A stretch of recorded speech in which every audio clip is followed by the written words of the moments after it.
ఈరోజు గోరంచ గ్రామంలో డాక్టర్ బాబాసాహెబ్ అంబేద్కర్ విగ్రహ ఆవిష్కరణకు భారీ ఎత్తున అలంకరణ నిర్వహించారు. ఈ సందర్భంగా ఒకసారి ఈ గ్రామంలో ఒకసారి చూడండి. బాబాసాహెబ్ అంబేద్కర్ విగ్రహ ఆవిష్కరణకు పూలదండలతో చాలా అద్భుతంగా అలంకరణ చేయడం జరిగింది.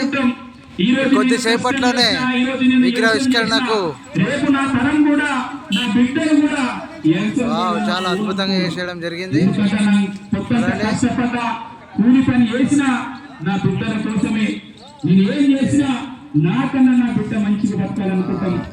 జై భీమ్ జై భీమ్. చూడండి, అక్కడ సభ కూడా ఏర్పాటు చేయడం జరిగింది.